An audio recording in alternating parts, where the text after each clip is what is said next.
രാഹുൽ മാങ്കൂട്ടവുമായിട്ട് ബന്ധപ്പെട്ട വിഷയമാണ് സംസാരിക്കുന്നത്. ആദ്യം തന്നെ പറയട്ടെ, രാഹുൽ മാങ്കൂട്ടത്തിൻ്റെ തിരിച്ചു വരവ് ആഗ്രഹിക്കുന്ന ആളുകളൊക്കെ, ആത്മാർത്ഥമായിട്ട് ആഗ്രഹിക്കുന്ന ആളുകളൊക്കെ വീഡിയോ ലൈക്ക് ചെയ്യണം. കാരണം എത്ര ആളുകൾ ആഗ്രഹിക്കുന്നുണ്ടെന്ന് അറിയാനാണ്. അതുപോലെ നിങ്ങളുടെ അഭിപ്രായങ്ങളെല്ലാം കമൻറ്റ് ചെയ്യണം. രാഹുൽ തിരിച്ചു വരണോ വേണ്ടയോ എന്ന് എത്ര ആളുകൾ അഭിപ്രായം ഒന്ന് കമൻറ്റ് ചെയ്യണം. അതുപോലെ എല്ലാവരും ചാനൽ സബ്സ്ക്രൈബ് ചെയ്ത് വെക്കണം. കാരണം ഇനി രാഹുൽ മാങ്കൂട്ടത്തിനെ തിരിച്ചെടുക്കുന്നത് വരെ നമ്മൾ പ്രതിഷേധിക്കും, അതിനകത്ത് യാതൊരു സംശയമില്ല. കാരണം ഇനിയും രാഹുൽ എന്നൊരു വ്യക്തിയെ പുറത്ത് നിർത്താൻ അനുവദിക്കത്തില്ല. നിങ്ങളൊന്ന് ആലോചിച്ച് നോക്കിയേ.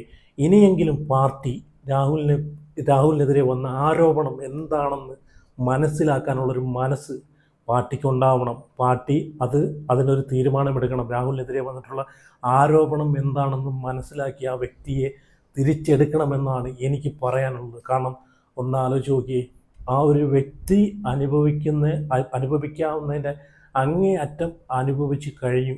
അത് എല്ലാം കൊണ്ടും സൈബർ അറ്റാക്ക് കൊണ്ടും എല്ലാം കൊണ്ടും ഈ പറഞ്ഞിട്ടുള്ള എനിക്ക് തോന്നുന്നു ഏറ്റവും കൂടുതൽ ജയിലിൽ കിടന്നിട്ടുള്ള ഈ ഒരു ജനറേഷൻ്റെ യൂത്ത് കോൺഗ്രസിൻ്റെ ഒരു നേതാവ്, ഏറ്റവും കൂടുതൽ ജയിലിൽ കിടന്നിട്ടുള്ളൊരു നേതാവാണ് രാഹുൽ മാങ്കൂട്ടം എന്നൊരു വ്യക്തി, അല്ലേ? ആ വ്യക്തിക്ക് പറയാനുള്ളത് ഇന്ന് വരെ പാർട്ടി കേട്ടിട്ടില്ല. ഇനിയെങ്കിലും കേട്ട് ആ വ്യക്തിയെ തിരിച്ചു കൊണ്ടുവരണമെന്നാണ് പറയുന്നത്. 102 സീറ്റിൻ്റെ വിജയം പാർട്ടി നേടിയിട്ടുണ്ടെങ്കിൽ അതിൻ്റെ ഒരു പങ്ക് രാഹുലിന് അർഹതപ്പെട്ടതാണ്. ഇന്ന് വരെ നിങ്ങളൊന്ന് നോക്കി, ഇന്ന് വരെ ആ വ്യക്തി ആ പ്രസ്ഥാനത്തിൽ നിന്ന് പുറത്താക്കിയിട്ട് പോലും ആ വ്യക്തിക്ക് ഒരു പരാതിയില്ല, ഒരു പരിഭവമില്ല. MLA സ്ഥാനത്ത് നിന്ന് മാറ്റിയിട്ടും മത്സരിപ്പിക്കാതിരുന്നിട്ടും നിങ്ങളൊന്ന് ആലോചിച്ച് നോക്കി, രാഹുൽ എന്നൊരു വ്യക്തി ഇന്ന് MLA സ്ഥാനത്ത് നിന്ന് മത്സരിച്ച് പാലക്കാട് നിന്ന് റെക്കോർഡ് വിജയത്തോടു കൂടി മത്സരിക്കേണ്ട ഒരു വ്യക്തിയായിരുന്നു. റെക്കോർഡ് വിജയം മാത്രമല്ല, തിങ്കളാഴ്ച നടക്കുന്ന സത്യപ്രതിജ്ഞയിൽ മന്ത്രിസ്ഥാനം വരെ നേടേണ്ട വ്യക്തിയായിരുന്നു രാഹുൽ. അപ്പം ഇത്രയൊക്കെ ആ വ്യക്തിയോട് രാഷ്ട്രീയപരമായിട്ട് ചെയ്തിട്ട് ആ വ്യക്തിയെ പുറത്താക്കിയിട്ട് പാർട്ടി ഇനിയെങ്കിലും ആ വ്യക്തിക്ക് കേൾക്കാനുള്ളതും ആ വ്യക്തിയുടെ പേരിലുള്ള ആരോപണം എന്താണെന്നും അതൊക്കെ മനസ്സിലാക്കി ആ വ്യക്തിയെ തിരിച്ചു കൊണ്ടുവരണമെന്നാണ് പറയാനുള്ളത്. കാരണം രാഹുൽ എന്നൊരു വ്യക്തിയൊക്കെ ഈ ഒരു പ്രസ്ഥാനത്തിൻ്റെ ഏറ്റവും വലിയൊരു അസറ്റ് തന്നെയാണ്. കാരണം ഇലക്ഷന് തൊട്ട് മുമ്പ് രാഹുൽ ആ 102 സീറ്റിൻ്റെ വിജയത്തിന് വേണ്ടിയിട്ട് ഒരു പങ്ക് ഞാൻ പറഞ്ഞല്ലോ, ഇലക്ഷന് തൊട്ട് മുമ്പ് രാഹുൽ കൊടുത്തിട്ടുള്ള ആ ഒരു മൈലേജ്, രാഹുൽ എല്ലാ കള്ളങ്ങളും ഭരണപക്ഷത്തിൻ്റെ പിണറായി സർക്കാരിൻ്റെ എല്ലാ കള്ളങ്ങളും പൊളിച്ചടുക്കി രാഹുൽ ചെയ്ത വീഡിയോകളൊക്കെ കണ്ട ജനങ്ങൾക്ക് മനസ്സിലാകാവുന്നേ ഉള്ളൂ. അപ്പോൾ എത്രത്തോളം രാഹുലിൻ്റെ ഒരു സപ്പോർട്ട് 102 സീറ്റ് കിട്ടി വിജയത്തിലേക്ക് എത്തിയതിൽ ഒരു പങ്കുണ്ടെന്ന് നമുക്ക് അതിലൂടെ തന്നെ മനസ്സിലാക്കാവുന്നേ ഉള്ളൂ, അല്ലേ? ഒരു കറകളഞ്ഞ രാഷ്ട്രീയക്കാരൻ, കറകളഞ്ഞൊരു കോൺഗ്രസ്സുകാരൻ എന്ന് വേണമെങ്കിൽ പറയാം. കാരണം രാഹുൽ പറഞ്ഞിട്ടുണ്ട്, ഇനി എന്നെ പ്രസ്ഥാനം തിരിച്ചെടുത്തില്ലെങ്കിലും ജീവിതകാലം മുഴുവൻ പുറത്ത് നിൽക്കേണ്ടി വന്നാലും എനിക്ക് കുഴപ്പമില്ല, പ്രസ്ഥാനത്തിനെതിരെ ഞാനൊന്നും സംസാരിക്കത്തില്ല. പുറത്ത് നിന്നാണെങ്കിലും ഞാനൊരു കറകളഞ്ഞൊരു പാർട്ടിക്കാരനായിട്ട് തന്നെ മരിക്കും, കോൺഗ്രസ്സുകാരനായിട്ട് തന്നെ മരിക്കുമെന്നാണ് വ്യക്തി പറഞ്ഞിട്ട്. ആ വ്യക്തിക്ക് പരാതിയില്ല, പരിഭവമില്ല. വേറെ ആരെങ്കിലും ആണെങ്കിലും ഒന്ന് ആലോചിച്ച് നോക്കിയേ. പ്രസ്ഥാനത്തിൽ നിന്ന് പുറത്താക്കി കഴിഞ്ഞാൽ ഉടനെ വേറെ ഏതെങ്കിലും പാർട്ടിയിൽ ചെന്ന് ചാടിക്കയറും. അവിടെ ചാടിയിട്ട് മുമ്പേ നിന്നിരുന്ന പ്രസ്ഥാനത്തെ, വളർന്നു വന്ന പ്രസ്ഥാനത്തിനെ കുറ്റം പറയുന്ന രീതിയൊക്കെ ആയിരിക്കും നമ്മൾ കാണുന്നത്. പക്ഷേ രാഹുൽ എന്നൊരു വ്യക്തി അതൊക്കെ ചെയ്തു. പുള്ളിക്ക് സൈബർ അറ്റാക്കും കാര്യങ്ങളും എല്ലാം വന്നിട്ട് പോലും പാർട്ടി ഒന്നും ചോദിക്കുക പോലും ചെയ്യാഞ്ഞിട്ട് പോലും പുള്ളിക്ക് ഒരു പരാതിയില്ല, പരിഭവമില്ല. അതാണ് യഥാർത്ഥ പാർട്ടിക്കാരൻ, യഥാർത്ഥ രാഷ്ട്രീയക്കാരൻ. ഇപ്പം തന്നെ നോക്കി, മുഖ്യമന്ത്രി കസേരയുമായിട്ട് ബന്ധപ്പെട്ട് KCയും അതുപോലെ RCയും VDയും തമ്മിലുള്ള പ്രശ്നങ്ങൾ സോഷ്യൽ മീഡിയയിൽ ഭയങ്കര രീതിയിൽ അത് പ്രസ്ഥാനത്തിന് തന്നെ അറ്റാക്ക് ചെയ്യുന്ന രീതിയിൽ തന്നെ പല ആളുകൾ എടുത്തിട്ട് അങ്ങോട്ടും ഇങ്ങോട്ടും ചർച്ച ചെയ്തിട്ട് പോലും രാഹുൽ മാങ്കൂട്ടം എന്നൊരു വ്യക്തി അതിനെ വിശദമായിട്ട് പഠിച്ച് മനസ്സിലാക്കി വീക്ഷിച്ചിട്ട് മാത്രമാണ് സംസാരിച്ചിട്ടുള്ളത്. അതിൻ്റെ ഒരു വീഡിയോ നമ്മളെല്ലാവരും കണ്ടതാണ്. ഞാൻ ഒന്നുകൂടെ വെച്ച് തരാം, നിങ്ങളൊന്ന് കണ്ടു നോക്കേ. അപ്പോൾ എന്തായാലും രാഹുലിനെ തിരിച്ചു വരാൻ ആഗ്രഹിക്കുന്ന രാഹുലിനെ തിരിച്ച് പ്രസ്ഥാനത്തിലേക്ക് എടുക്കണമെന്ന് അഭിപ്രായമുള്ള ആളുകളൊക്കെ വീഡിയോ ലൈക്ക് ചെയ്ത് നിങ്ങൾ അഭിപ്രായം കമൻറ്റ് ചെയ്ത് ചാനലും കൂടെ എല്ലാവരും സബ്സ്ക്രൈബ് ചെയ്ത് വയ്ക്കുക. ഇനി അങ്ങോട്ട് രാഹുലിനെ പിന്തുണച്ചുകൊണ്ടുള്ള വീഡിയോസും കാര്യങ്ങളൊക്കെ ആയിരിക്കും നമ്മൾ ചെയ്യുന്നത്. അപ്പോൾ എല്ലാവരും സബ്സ്ക്രൈബ് ചെയ്ത് ഫോളോ ചെയ്ത് വയ്ക്കുക. അപ്പം രാഹുൽ പറഞ്ഞേക്കുന്ന ആ ഒരു കാര്യങ്ങളൊക്കെ നിങ്ങളൊന്ന് കേട്ട് നോക്കേ. കഴിഞ്ഞ 10 വർഷക്കാലമായിട്ടുള്ള കേരളത്തിലെ ഓരോ കോൺഗ്രസ് പ്രവർത്തകന്റെയും ഓരോ ലീഗ് പ്രവർത്തകന്റെയും ഓരോ UDF പ്രവർത്തകന്റെയും ഏറ്റവും വലിയ സ്വപ്നം സാക്ഷാത്കരിക്കപ്പെട്ട ദിവസമാണ് ഇന്ന്. കേരളത്തിൽ ഉമ്മൻചാണ്ടി സാറിന് ശേഷം കോൺഗ്രസിന്റെ UDFന്റെ മുഖ്യമന്ത്രി ഉണ്ടായിരിക്കുകയാണ്. ഒരുപറ്റം മാധ്യമപ്രവർത്തകരും ഇടതുപക്ഷവും BJPയും ചില സമുദായ നേതാക്കന്മാരുമൊക്കെ വനവാസം കൽപ്പിച്ച വടശ്ശേരി ദാമോദരൻ മകൻ സതീശൻ എന്ന ശ്രീ VD സതീശൻ കേരളത്തിന്റെ 13ാമത് മുഖ്യമന്ത്രിയായിരിക്കും. നമ്മൾ തെരഞ്ഞെടുപ്പിന്റെ സമയത്താണ് ഇത്തരത്തിലുള്ള വീഡിയോകളുമായി പരസ്പരം സംബന്ധിച്ചത്. ഇന്നിപ്പോൾ ഈ വീഡിയോ ചെയ്യാനുള്ള പ്രധാനപ്പെട്ട കാരണം, ഞാൻ ഡൽഹിയിൽ നിന്നുള്ള KC വേണുഗോപാലിന്റെ ഒരു പത്രസമ്മേളനം കണ്ടു. ആ പത്രസമ്മേളനത്തിൽ ആവർത്തിച്ചുള്ള കുത്തിത്തിരിപ്പ് ചോദ്യങ്ങൾക്ക് അദ്ദേഹം മനോഹരമായി മറുപടി പറഞ്ഞു. അദ്ദേഹം പറഞ്ഞു, ശ്രീ VD സതീശൻ എൻ്റെ പൂർണ്ണമായ പിന്തുണയുണ്ട്, ഹൈക്കമാൻഡ് എടുത്ത തീരുമാനം നടപ്പിലാക്കുക എന്നുള്ളതാണ് എൻ്റെ ഏറ്റവും പ്രധാനപ്പെട്ട ഉത്തരവാദിത്വം. ഇത് പറഞ്ഞു തീരുന്നതിന് മുമ്പ് ഒരു മാധ്യമപ്രവർത്തകൻ കുത്തിത്തിരിപ്പ് ചോദ്യം ചോദിച്ചു, അല്ല KC, നിയമസഭാ കക്ഷിയിൽ അങ്ങേക്കായിരുന്നില്ല ഭൂരിപക്ഷം, എന്നിട്ടും ഇതൊരു സ്വാഭാവികമായ നീതിയുടെ ലംഘനമല്ലേ നടന്നിരിക്കുന്നത്? KC ഇത് കേട്ടിട്ട് ചിരിച്ചിട്ടങ്ങ് നടന്നുപോയി.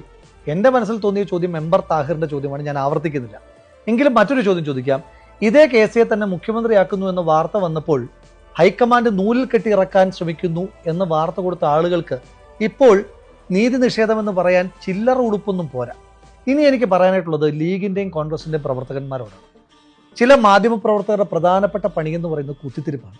അതിന് നമ്മുടെ നേതാക്കന്മാർ പലപ്പോഴും നിന്നു കൊടുക്കാറുണ്ട്. നിന്നു കൊടുക്കാതിരിക്കേണ്ട ബാധ്യത നമ്മൾ പ്രവർത്തകർക്കുണ്ട്. കഴിഞ്ഞ 10 ദിവസമായിട്ട് എന്താ കേരളത്തിൽ നടക്കുന്നത്? മുഖ്യമന്ത്രിയുമായി ബന്ധപ്പെട്ട ചർച്ചകളുടെ ഭാഗമായി ചില പ്രവർത്തകർ എന്നെയും വിളിച്ചു ചോദിച്ചു, എന്താ നിങ്ങളുടെ അഭിപ്രായം? ഞാനൊരു അഭിപ്രായം പറഞ്ഞില്ല. കാരണം എൻ്റെ അഭിപ്രായത്തിൻ്റെ പേരിൽ ആരെങ്കിലും തമ്മിൽ തർക്കമുണ്ടാകാൻ ഞാൻ ആഗ്രഹിക്കുന്നില്ല. മാത്രമല്ല, എൻ്റെ അഭിപ്രായത്തിന് ഏതെങ്കിലും തരത്തിലുള്ള പ്രസക്തി ഉണ്ട് എന്ന് ഞാൻ വിചാരിക്കുന്നില്ല. അഭിപ്രായങ്ങൾ പാർട്ടിയിൽ ഉണ്ട് എങ്കിൽ ആ ഫോറത്തിലാണ് പറയേണ്ടതെന്നാണ് എൻ്റെ വിശ്വാസം. ഈ 3 നേതാക്കന്മാരിൽ 3 പേരും മുഖ്യമന്ത്രിയാകാൻ യോഗ്യരല്ലേ? ആർക്കെങ്കിലും യോഗ്യതയില്ലായ്മയോ അധിക യോഗ്യതയുള്ളതായിട്ട് ഞാൻ വിചാരിക്കുന്നില്ല. അതിൻ്റെ പേരിൽ എന്തെല്ലാം കാണാൻ പാടില്ലാത്ത കാഴ്ചകൾ നമ്മൾ കണ്ടു. ഉമ്മൻചാണ്ടി സാറിൻ്റെയും KC വേണുഗോപാലിൻ്റെ പടമുള്ള ഫ്ലക്സ് ബോർഡ് കത്തിക്കുക. ഉമ്മൻചാണ്ടി സാറ് കത്തുന്നത് കാണുന്നത് ഇത് കോൺഗ്രസ്സുകാരനാ? VD സതീശൻ്റെ പടമുള്ള ഫ്ലക്സിൽ അദ്ദേഹത്തിൻ്റെ മുഖത്ത് തുപ്പുക. VD സതീശൻ്റെ മുഖത്ത് തുപ്പുന്നത് കോൺഗ്രസ് സംസ്കാര? ഇവരൊക്കെ കോൺഗ്രസ് തിരിച്ചു വരണം എന്ന് ആഗ്രഹിക്കുന്നവരാ? ഞാനങ്ങനെ വിശ്വസിക്കുന്നില്ല. ഞാൻ ഇനിയും പറയാൻ പോകുന്ന ചില കാര്യങ്ങൾ ഒരു പോപ്പുലർ ഒപ്പീനിയൻ ആണെന്ന് എനിക്ക് തോന്നുന്നില്ല. മാത്രമല്ല, അങ്ങനെ കയ്യടിക്ക് വേണ്ടിയിട്ട് എപ്പോഴും അഭിപ്രായം പറയുന്ന ഒരാളല്ല ഞാൻ. ചിലപ്പോൾ ചില ആളുകൾ തെറി വിളിച്ചേക്കാം. CPMൻ്റെയും BJPക്കാരൻ്റെയും നിരന്തരമായ തെറിവിളി കേൾക്കുന്ന ഒരാളാണ് ഞാൻ. ഇനി നമ്മുടെ കൂട്ടത്തിലുള്ള ആരെങ്കിലും തെറി വിളിച്ചാലും ഒരു വിഷമുണ്ടാകുമെന്നല്ലാതെ തഴമ്പിച്ചു പോയതുകൊണ്ട് പ്രത്യേകിച്ച് കാര്യമൊന്നുമില്ല. മാത്രമല്ല, ഇത് ഇപ്പോഴെങ്കിലും പറയണം. നേരത്തെ പറഞ്ഞാൽ പറയും മുഖ്യമന്ത്രി ആക്കാൻ വേണ്ടിയിട്ടുള്ള ശ്രമമാണ്, ലോബിയിങ് ആണ്, അല്ലെങ്കിൽ മുഖ്യമന്ത്രിയുടെ പ്രീതി പറ്റാനാണെന്ന്. ഇന്ന് പറഞ്ഞാൽ അങ്ങനെയൊന്നും ഉണ്ടാകില്ല എന്നുള്ള ബോധ്യമുള്ളതുകൊണ്ടാണ് പറയുന്നത്. മാത്രമല്ല, ഇത് പറയാൻ ഏറ്റവും യോഗ്യം ഞാനാണ്. കഴിഞ്ഞ 10 വർഷത്തിനിടയിൽ പിണറായി വിജയൻ സർക്കാരിനെതിരെ സമരം ചെയ്തതിൻ്റെ പേരിൽ ഏറ്റവും അധികം തവണ ജയിലിലടച്ചത് തന്നെയാണ്. ഞാൻ ജീവിതത്തിൽ, സത്യസന്ധമായി പറയുന്നു, ജീവിതത്തിൽ ചെയ്തിട്ടില്ലാത്ത തെറ്റിൻ്റെ പേരിൽ കള്ളക്കേസ് എടുത്ത് എന്നെയും എൻ്റെ കുടുംബത്തെയും അപമാനിച്ച് വളഞ്ഞിട്ട് എന്നെ ജയിലിലടച്ചൊരു സർക്കാർ, ആ സർക്കാരിനെതിരെ പ്രതികരിച്ച ഒരാളാണ് ഞാൻ. അതുകൊണ്ട് കറകളഞ്ഞ കോൺഗ്രസ്സുകാരൻ തന്നെയാണ് ഞാൻ.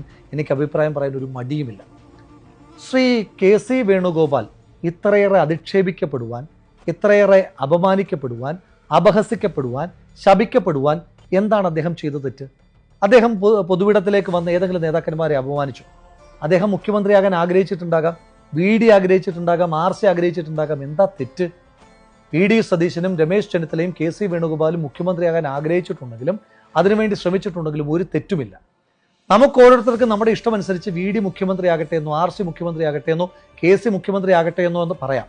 പക്ഷെ അതിൻ്റെ പേരിൽ നേതാക്കന്മാരെ അധിക്ഷേപിക്കുന്നത് ഒട്ടും നല്ല പ്രവണതയല്ല. ശ്രീ രാഹുൽ ഗാന്ധിയെ ആക്ഷേപിച്ചു, പ്രിയങ്ക ഗാന്ധിയെ തോൽപ്പിക്കുമെന്ന് പറഞ്ഞു, ആശുപത്രിയിൽ കിടക്കുന്ന സോണിയാഗാന്ധിക്ക് നേരെ വരെ അപമാന പ്രചരണങ്ങൾ ഉണ്ടായി, മല്ലികാർജ്ജുന ഖാർഗെ നിരന്തരമായി വേട്ടയാടി. ഇതൊക്കെ എന്തിനു വേണ്ടിയിട്ടാണ്? ഇതൊക്കെ എന്ത് തരം UDF സംസ്കാരമാണ്? എന്ത് തരം കോൺഗ്രസ് സംസ്കാരമാണ്? ശ്രീ KC വേണുഗോപാൽ കുറേ ആളുകൾ പറയുന്നത് കേട്ടു പെട്ടി തൂക്കിയാണെന്ന്. എന്ത് പെട്ടി തൂക്കി? കണ്ണൂരിൽ പയ്യന്നൂർ പോലൊരു പാർട്ടി ഗ്രാമത്തിൽ KSUവിൻ്റെ സംഘടനാ പ്രവർത്തകനായി കടന്നു വന്ന് SFIക്കാരൻ്റെ തല്ലുകൊണ്ട് ജയിലിൽ കിടന്ന് KSU പ്രസിഡന്റായി, യൂത്ത് കോൺഗ്രസ് പ്രസിഡന്റായി, ഒരു കോൺഗ്രസ്സുകാരന് ജയിക്കാൻ പ്രയാസമുള്ള ആലപ്പുഴയിൽ നിന്ന് MLA ആയ ആളാണ്. ആലപ്പുഴയിൽ കോൺഗ്രസ്സുകാരന് ഏറ്റവും ജയിക്കാൻ പ്രയാസമുള്ള ആലപ്പുഴ പാർലമെന്റിലെ മെമ്പറാണ്.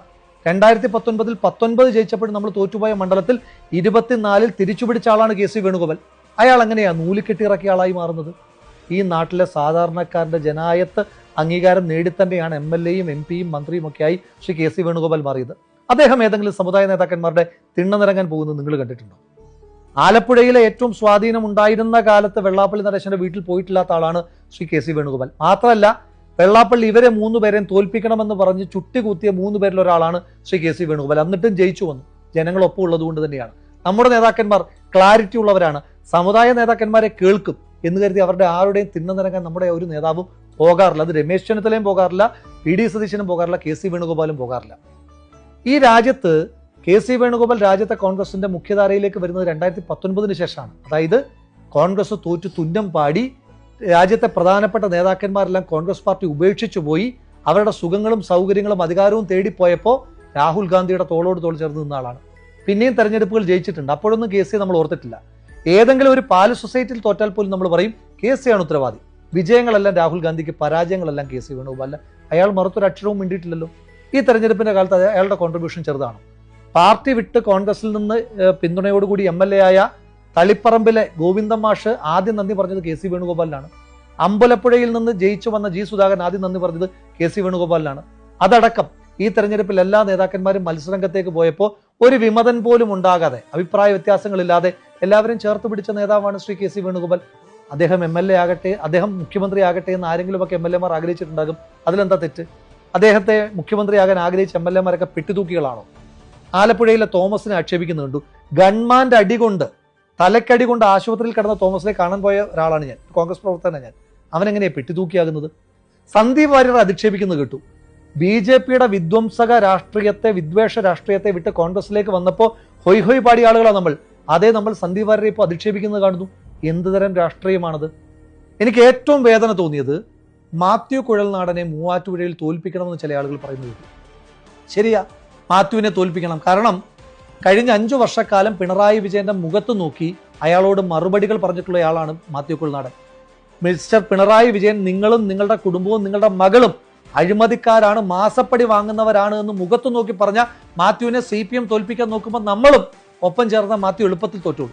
പിന്നൊന്ന് ഷാഫി പറമ്പിലിനെ വടകരയിൽ കാലുകുത്തിക്കാൻ സമ്മതിക്കില്ല. ശരിയാ, അവിടുത്തെ CPMകാരും BJPക്കാരും SDPIക്കാരും ഒക്കെ ആഗ്രഹിക്കുന്നുണ്ട് ഷാഫി പറമ്പിലിനെ കാലുകുത്തിക്കരുന്ന്.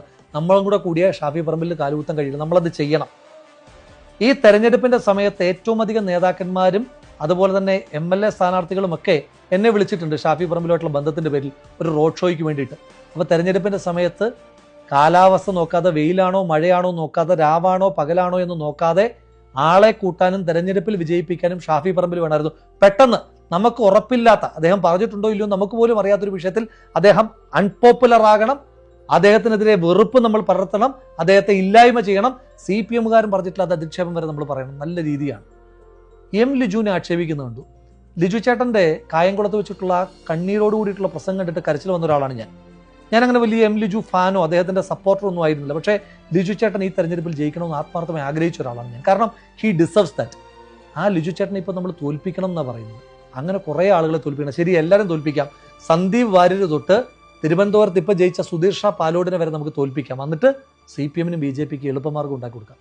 പ്രിയപ്പെട്ട കോൺഗ്രസിൻ്റെ നേതാക്കന്മാരെ, കോൺഗ്രസിൻ്റെ പ്രവർത്തകരെ, ലീഗിൻ്റെ പ്രവർത്തകരെ, പാർട്ടിയിൽ നിന്ന് പുറത്താക്കിയ ഒരാളാണ് ഞാൻ, പുറത്താക്കപ്പെട്ട ഒരാളാണ് ഞാൻ ചെയ്തിട്ടില്ലാത്ത തെറ്റിൻ്റെ പേരിലാണ് പുറത്താക്കപ്പെട്ടതെന്ന് എനിക്ക് നല്ല ബോധ്യമുണ്ടായിട്ടും, എന്നെ പാർട്ടി കേട്ടിട്ടില്ല എന്നറിഞ്ഞിട്ടും, എന്നോട് നീതിയല്ല കാണിച്ചതെന്ന് ബോധ്യമുണ്ടായിട്ടും തെരഞ്ഞെടുപ്പിൻ്റെ സമയത്ത് പോലും ഒരു മൗനം കൊണ്ട് പോലും, ഒറ്റ വരി കൊണ്ട് പോലും അസ്വസ്ഥത രേഖപ്പെടുത്താതെ ഈ പാർട്ടിക്കാരനായിട്ട് നിൽക്കുന്ന ഒരാളാണ് ഞാൻ.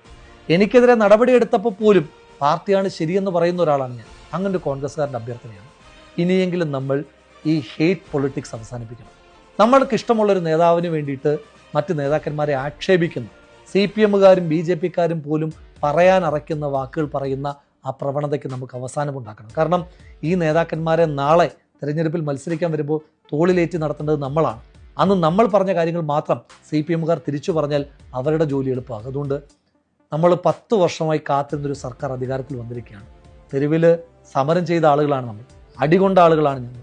കാസർഗോഡ് തൊട്ട് തിരുവനന്തപുരം വരെ ഒരു ബസ് ഇങ്ങനെ പോയ വഴിക്ക് അത്രയും കരിങ്കൊടി കാണിച്ചതിൻ്റെ പേരിൽ ക്രൂരമായി ആക്രമിക്കപ്പെട്ട ഒരു സംഘം സഹപ്രവർത്തകർ എനിക്കുണ്ട്. ഒരുപാട് കേസുകളുള്ള ആളുകളുണ്ട്. അപ്പോൾ അതുകൊണ്ട് നമ്മുടെ എല്ലാം കൂട്ടായ്മയുടെ വിജയമാണ്, ജനങ്ങൾ നമുക്ക് സമ്മാനിച്ച വിജയമാണ്. ഈ പാർട്ടി അങ്ങനെ തെറ്റ് ചെയ്യുന്നൊരു പാർട്ടിയല്ല. നമ്മൾ ചില ആളുകൾ വാദത്തിന് വേണ്ടി പറഞ്ഞു കെ സി വേണുഗോപാൽ ഹൈക്കമാൻഡിനെ മാനിപ്പുലേറ്റ് ചെയ്യും, മധ്യപ്രദേശും രാജസ്ഥാനും ആവർത്തിക്കും. സത്യത്തിൽ എന്താ മധ്യപ്രദേശും രാജസ്ഥാനും സംഭവിച്ചത്? ഇതിനു മുൻപ് പറയാഞ്ഞത് അന്നേരം കെ സി പക്ഷം പിടിക്കുകയാണെന്ന് നിങ്ങൾ പറയുമെന്നുള്ളത് കൊണ്ടാണ്. രാജസ്ഥാനിൽ സത്യത്തിൽ ഹൈക്കമാൻഡിന് താല്പര്യം സച്ചിൻ പൈലറ്റിനെ മുഖ്യമന്ത്രിയാക്കുക എന്നുള്ളതായിരുന്നു. പക്ഷേ രാജസ്ഥാനിലെ മഹാഭൂരിപക്ഷം ആളുകളും അവിടുത്തെ MLA മാരും പറഞ്ഞു അല്ല, അശോക് ഗെഹ്ലോട്ടാണ് ശരിയെന്ന്. പാർട്ടി അതിനോടൊപ്പം നിന്നു. അതായിരുന്നു സത്യം. കാരണം സച്ചിൻ പൈലറ്റ് പാർട്ടി വിടുന്നതിനെ പറ്റി ആലോചിച്ചു. അധികാരമില്ലാത്തപ്പോഴും അശോക് ഗെഹ്ലോട്ട് കറകളഞ്ഞ കോൺഗ്രസ്സുകാരനായി തുടരുന്നു. മധ്യപ്രദേശിൽ ഹൈക്കമാൻഡിന് താല്പര്യം ജ്യോതിരാദിത്യ സിന്ധ്യയായിരുന്നു മുഖ്യമന്ത്രിയാകണം എന്നായിരുന്നു. പക്ഷെ അവിടുത്തെ MLA മാരും പാർട്ടി പ്രവർത്തകരും പറഞ്ഞു അല്ല, കമൽനാഥ് ആകണം. അവരായിരുന്നു ശരി. കാരണം അധികാരം കിട്ടാത്തപ്പോൾ ജ്യോതിരാദിത്യ സിന്ധ്യ ഇപ്പോൾ പാർട്ടി വിട്ട് BJP-യിൽ പോയി ഹേറ്റ് പൊളിറ്റിക്സ് പറയുകയാണ്. പാർട്ടി വിട്ട് അധികാരം കിട്ടിയില്ലെങ്കിൽ പാർട്ടി വിട്ട് പോകുന്നവന്മാരെ ഏതെങ്കിലും ഒരു സ്ഥാനം ഏൽപ്പിക്കാത്തതിന്റെ പേരിൽ ഒരു സ്റ്റേറ്റ് പോയിട്ടുണ്ടെങ്കിൽ പോകട്ടേന്നേ, തോറ്റു തുന്നം പാടിയാലും ഈ പാർട്ടി എന്ന് പറഞ്ഞ് ഉറച്ചു നിൽക്കുന്ന കുറെ മനുഷ്യന്മാരില്ലേ, അവരുടേതാണ് ഈ പാർട്ടി. കേരളത്തിലും ഹൈക്കമാൻഡ് ഏറ്റവും യുക്തമായ തീരുമാനമെടുത്തു. ഒരാളും സ്വാധീനിക്കാൻ പോയില്ല. കേരളത്തിലെ പോപ്പുലർ ഡിമാൻഡായി വന്ന ശ്രീ VD സതീശൻ മുഖ്യമന്ത്രിയാകുക എന്ന ഡിമാൻഡ് ഹൈക്കമാൻഡ് കൈക്കൊള്ളുമ്പോൾ ആ ഹൈക്കമാൻഡിന്റെ പാർട്ടി KC വേണുഗോപാൽ ഉണ്ട്. ആ KC വേണുഗോപാൽ 2 കൈയും നീട്ടിയ തീരുമാനത്തെ സ്വീകരിച്ചു. രമേശ് ചെന്നിത്തല VD സതീശനോടൊപ്പം പരിഗണിക്കപ്പെട്ട ആളാണ്. VD സതീശൻ പറയുന്നത് പോലെ അദ്ദേഹത്തിന്റെ നേതാവായിരുന്ന ആളാണ്. ആ രമേശ് ചെന്നിത്തലയാണ് VD സതീശന് പിന്തുണയുമായിട്ടുള്ള കത്ത് കൊടുക്കുന്നത് ബഹുമാനപ്പെട്ട ഗവർണർക്ക്. ഇതാണ് കോൺഗ്രസ് നേതൃത്വത്തിന്റെ ഒരു സൗന്ദര്യം, ബ്യൂട്ടി ഓഫ് അവർ ലീഡർഷിപ്പ്. അതുകൊണ്ട് ആ ട്രൂ സ്പിരിറ്റ് നമ്മളും ഉൾക്കൊള്ളണം. വീണ്ടും അഭ്യർത്ഥിക്കുന്നു, പാർട്ടിയിൽ നിന്ന് പുറത്താക്കപ്പെട്ട ഒരു പാർട്ടിക്കാരൻ്റെ അഭ്യർത്ഥനയാണ്. നമ്മൾ കാത്തിരുന്ന വിജയമാണ്. ഇനിയെങ്കിലും നമുക്കിത് ആഘോഷിച്ചു തുടങ്ങണം. നമസ്കാരം.